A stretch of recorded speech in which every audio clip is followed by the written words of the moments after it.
Well, the Ghanaian Times, this decongestion exercise in Accra and Kumasi, making it big on the front page of the Ghanaian Times, says mass decongestion.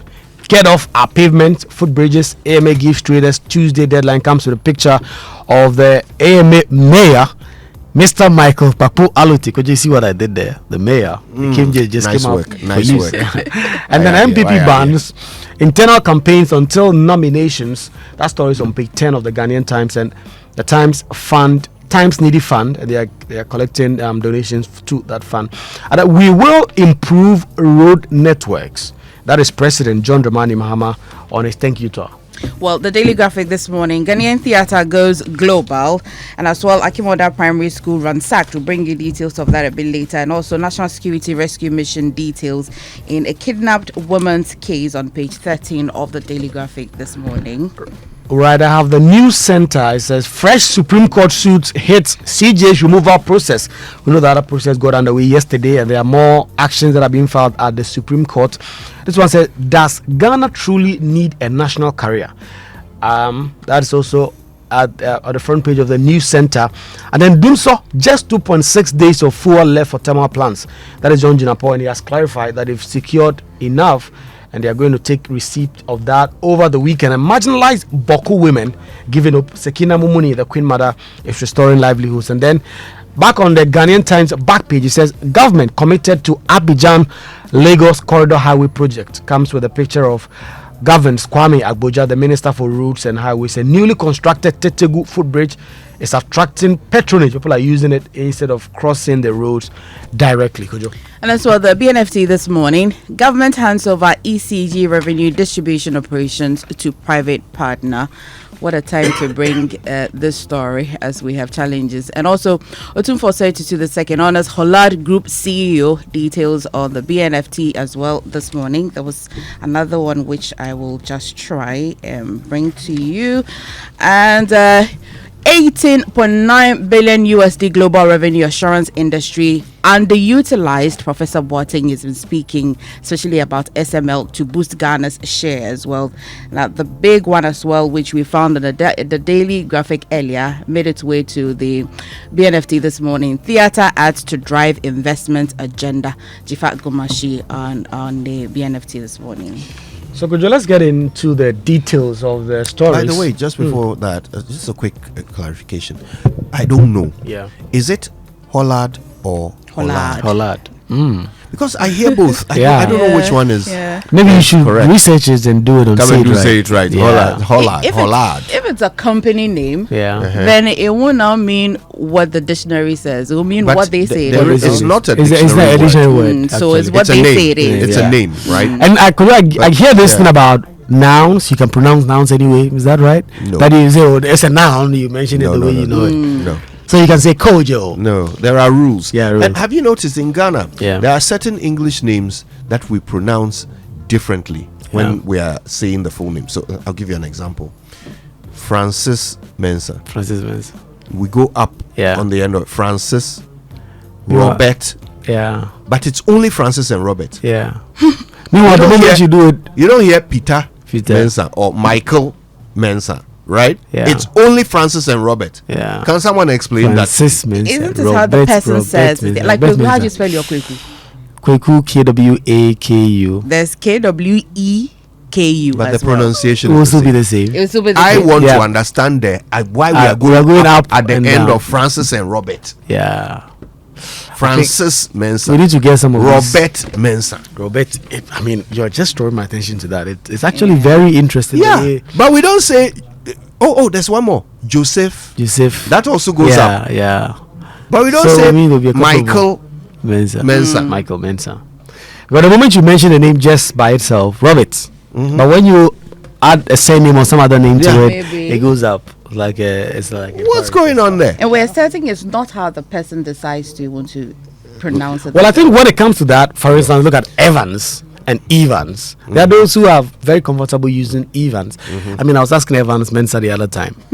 I mean, in Ghana we call it Evans. Where did he get Evans from? He says, well, where is the name coming from? The name is coming from the United Kingdom. So how do they pronounce it over there? And that is the actual pronunciation. So let's get into the details and let's do it. Mass decongestion. Get off pavements, footbridges. AMA gives traders Tuesday deadline. Story by Benjamin Acton Tete says the Accra Metropolitan Assembly, in collaboration with the Kole Klote Municipal Assembly on Tuesday, will undertake a decongestion exercise within the capital city. The decongestion exercise will begin from Okanshi through the Kwame Nkrumah Circle Interchange and Kanishi. Speaking at the press conference in Accra yesterday, the chief executive of AMA, Mr. Michael Kpakpo Alote, said the decongestion exercise was to address the issue of traders who sold on the streets, pavements, and footbridges, and also to improve sanitation in the capital city. Mr. Alote warned that the assembly would not tolerate any form of resistance from traders and owners of unauthorized structures during the decongestion exercise, as it has already engaged all stakeholders, including the Ghana Police Service, market women, and the Ghana Private Road Transport Union, that is GPRTU. I think that is great. I mean, when you go to Accra Central, the road is choked with traders who are selling their wares directly on the road. I mean, when you use the road right in front of Kimbu Senior High School, that road is literally taking over. And this is not even just traders, this is drivers as well, who actually decide to use one side of the road as a station. That's where they load. And so every other driver, every other vehicle have to be forced onto one single carriage road, and that has to serve both in and out. And so I think it's brilliant. The only thing is, Kojo, if you picked the dailies from as many years back, you will see this report every single 3 months, every single quarter. In Kumasi, we have to grapple with every time in the newsroom we are planning. The new mayor says we're going to beat you up, we're going to do this, we're going to do that. So I don't know what it is that we just can't get this right once and for all. And I see the comparison a lot with Rwanda and how the cities are clean and how the cities are clearly marked. You can have that here. People are selling directly in the middle of the road. Sometimes I'm conflicted a little bit with the question about those people and their livelihoods, and their question that if you move them into the markets specifically, they are going to lose out on getting buyers and all that. But I don't understand that. Will we not go where they are to buy from them? Well, we don't. Largely, we don't go to the market. Yeah. But perhaps it's also because we get it right by the roadside. So if you don't go to the every market. single, I mean, we go, but the question of do we not enter into the main market? But most of us don't. And it's back to what Kweku is saying, that because sellers are right in front of you, and what they also do is they price it in a way that really it's better than you want to just market, purchase. You know, last time I visited the Carnation market, which is like a model market now, if you'd say, on our fire cycle series that we're running on the Joy News channel. Now, the deputy managing director over there tells me that if you look at the footbridge, which is not particularly under the market, you'd realize that sellers are always there. They're unable to enforce do not sell over there, and yet they've collected monies in the market to give sellers spaces, right, to sell. So I looked across, and indeed I saw that good business and transaction is going on effectively, efficiently on that footbridge. And he asked the question, how do I prevent my traders from not selling outside of the market? Because you can just see that business is going there. I like to think it might be difficult for them. You know what it is? We prioritize our convenience over anything else. And we don't really have that much love and care for the community, for the country. We care more for ourselves and our convenience. You can see it at traffic light. When the traffic light is broken and every car wants to move. In other parts of the world, it's not like that. Everybody will patiently let one go. You give way to traffic on your left. So when all the people on your left go, then you go, right? But in Ghana, everyone wants their convenience first, to the detriment of everyone else. So a taxi will stop in the middle of the road to buy water because he's thirsty. So he doesn't care about you behind him. He is thirsty. In the same way, you won't go into the market because you don't want to walk to the market. So if someone is selling it outside the market, you buy from that person. And like you said, it's cheaper. So why not? Right? I think it's a very important point that has to be made, and I really hope the city authorities are able to do that. I mean, look at how beautiful the city will be. And I remember during COVID, when there were no sellers right in the middle of the road, and you use certain roads, and you see how clear it is, how you could just go up and down and come back.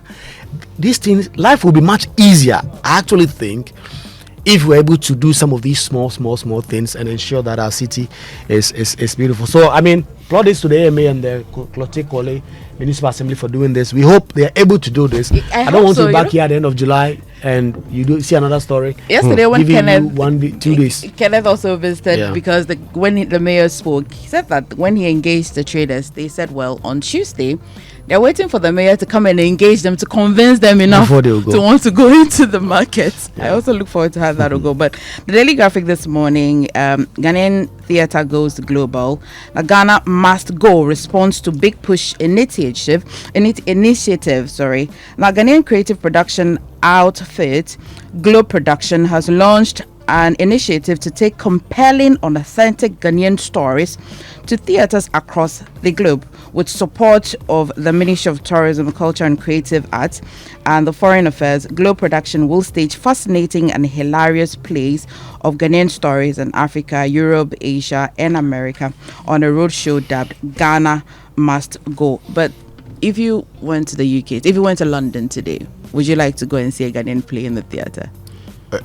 I just want to say I hope they are doing it the right way around. They are not taking the plays that Ghanaians find hilarious. Yeah. Because they are not aiming for a Ghanaian market. They are aiming for a global market. So they should take plays that the globe will find hilarious. That Europeans will find hilarious. That Americans will find hilarious. If you take Ejaku that we find funny, we find him hilarious. We love Ejaku. But will some accountant in Connecticut find Ejaku funny? In that case, what kind of stories can they tell them? Yeah. So that's why I'm saying I hope they are doing it the right way. Yeah. That they are actually picking stories that will be compelling to global audiences. Because a good point Kojo makes, because there are certain sitcoms in the US that I watch and I'm not. It doesn't excite me. Yeah. But they have an audience there. And then there are others that come directly from there that I find funny. Yes. It's because they've been able to tailor make it in such a way that it appeals to diverse audience. And I think that's a good point Kojo makes that. If they're able to do that, then bingo, they're going to hit it up. Kojo, let's do stories about roads, because Mahama, the president, has been speaking about improving road networks, and he is speaking in why. He says President John Dramani Mahama, and this still in Ghanaian Times, has assured the people of the Upper West region that the deteriorated Kumasi-Wa roads and other economically viable roads will soon see improvements to facilitate economic development in Ghana. He said that contractors were scheduled to commence work on the roads in a few months and that it was a priority for the government. And speaking of roads still, the Minister for Roads and Highways, Kwame Gavin-Sagboja, says the Minister Kwame Gavin-Sagboja has reasserted President John Dramani Mahama's unwavering commitment to successful implementation of the Abidjan-Lagos Corridor Highway Development Project. He underscores the project as a vital driver of economic transformation and socio-economic development of not only Ghana but across the subcontinent that reflects a unified and prosperous West Africa where infrastructure serves as backbone of development. The thing I would say about this is that I like the thing about improving linkages, but 60 years on, the two biggest cities, we can't connect the two biggest cities by rail. And last week we've been doing, this week actually, stories from 68 years on of the rail from just Tema to Accra. That is simply no work. And there's a rail that has been packed for nearly a decade. We've actually bought new coaches that are still stuck in the warehouse because we just can't fuel it. Remember the train that got derailed? Yeah. Apparently, they haven't been able to get it back on the line. Because they say they can't buy fuel. Meanwhile, they fix the accident, they fix the problem, and they can't get it back because they can't buy fuel. I mean, engaging the director for the Railway Authority, who says that they really their mandate is quite different from the company limited. He shut down the allegations that they cannot afford fuel, and that it will be that the train is back on track, but they are unable to use it now because they have to educate the community again that they are going to be back pretty soon. And then he gave us about July, nearly 2 months. Have you heard or seen any public spirited campaigns from the road public spirited campaigns so that people are aware? Yeah, that because the that's what he's saying. That if that's what you're saying and you're not doing it, I haven't seen it. And we are journalists. We are supposed to see some of these things. Why is your because if the trains are on the track, I'm telling you, people are going to use it. Of course. Nobody wants to use the Tamamoto way and spend 50 minutes on big potholes, while they can simply use a very cozy, comfortable train from Tema to Accra in 15 or 20 minutes. Okay, I want to know, is it that the citizenry is really that what's the polite word for dumb? Right? Whatever that word is.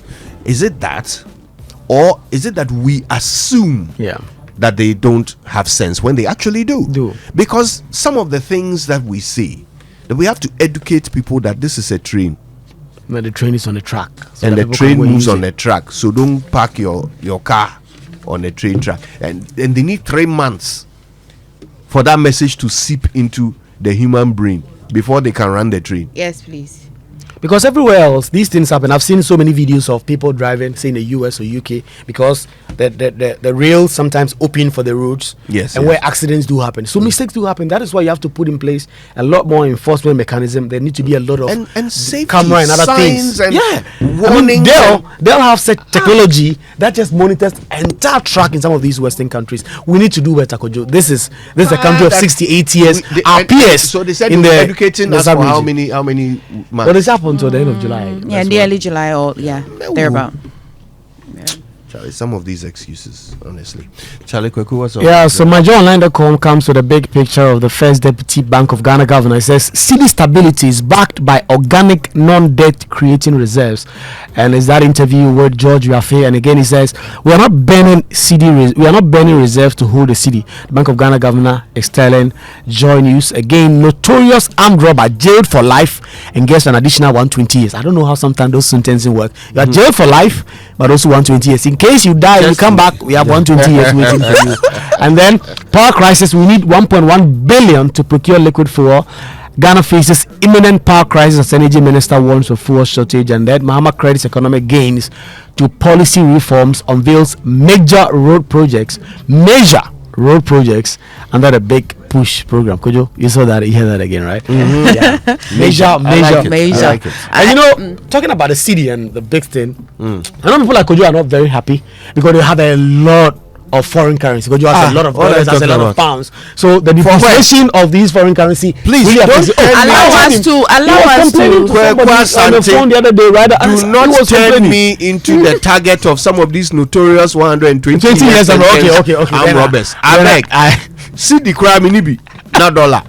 We really hope that what the deputy governor is saying is true, and that they are really doing this with something organic, and that it's not something artificial, because we've seen the dollar.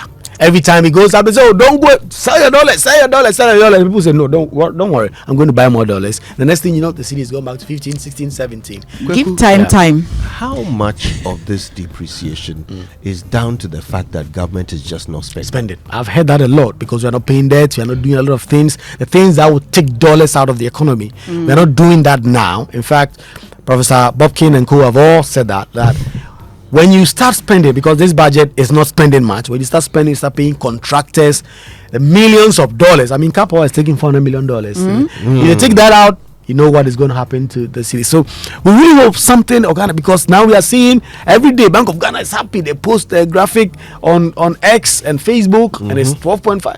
I just hope it gets to 5 so that I can get my GOE. Then after that, well, we'll see how it goes. You wanted to go to how much? 5. If it comes to 5, I'll be very happy. You'll be able to buy a GOE. A GOE. I'm bringing out a GOE straight up. Ayo, let's go for BBC and we'll talk about the GOE. Has announced it for the benefit of the baby girls.